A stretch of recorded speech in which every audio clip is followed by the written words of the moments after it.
Hello everyone, welcome to another one of my Leetcode videos. In this one we'll do Leetcode 2260, minimum consecutive cards to pick up.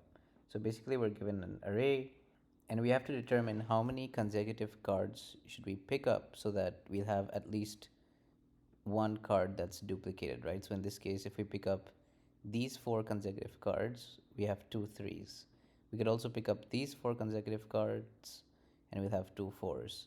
So the output is 4 because we'll have to pick up at least 4 cards for us to have 2 matching cards, right? So what will be our approach to solve this? So basically, if you see, we need to be able to identify when we have a duplicate, right? So let's say if we have 3, 4, 2, and then we get 3 again, we need to know that we've seen 3 before, right? And then, so basically we'll just keep track of the element and the index. So first we'll say 3 and 0. So the element 3 is at index 0. And then we'll say 4, 1, 2, 2. And then when we see 3, we'll know that, hey, I've already seen 3 at index 0. And so now I'll take the current index minus this index plus 1. So that will be the number of cards between these two. And say that, okay, 4 is a potential candidate, right? And then I'll replace 3 with 3 now because we could see 3 again, and this time we want to use the newer index, right? And then we'll continue. So next we say 4, and we see the last time we saw 4 was 1, right? So again, we determine how many elements between index 4 and index 1. That will be 4 elements. So again, we add 4. We compare 4 again to the previous minimum, and we still have 4. And then we update the index. So we say now that 4 will be at index 4. And then we look at 7. So we haven't seen 7 before. We just updated 7 will be at index 5, right?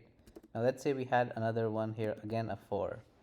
So now this time we see 4 again at index 6, right? And then we'll see previously we saw 4 at index 4, right? So now from 6 to 4 it's 3 elements. So then our previous min was 4, but now the new min can be 3, right? And so then our answer will be 3 because that's the previous min. So to summarize, we'll just keep track of a map with the element to the last time we've seen it. And anytime we see something again that's already in the map, we'll compare it to our previous min, right? And at the end, we'll return our min. And if we don't find anything, we'll return -1. So let's go ahead and code that solution. So first, we'll initialize our min to integer.maxValue. And at the end, if it's still equal to max value, we'll return -1 because that means we didn't find any duplicate elements in the array, and otherwise we'll return the min because that means we found something. And then we need a map to keep track of our element to our index, right? So here's our map. Now we just have to loop through the cards array. So here we have our loop, and then first we check if we've already seen this element before. Then what we do is we compute our potential candidate, which is going to be the current index minus the index we last saw this element, and then plus 1, right?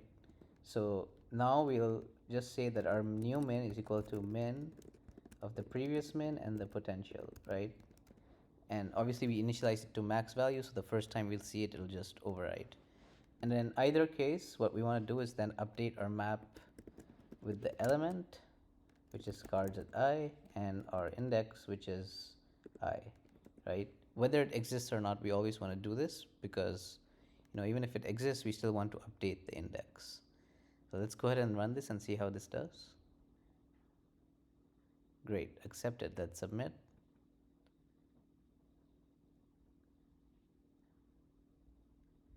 Perfect. Thanks so much for watching. I'll see you in the next video. Cheers.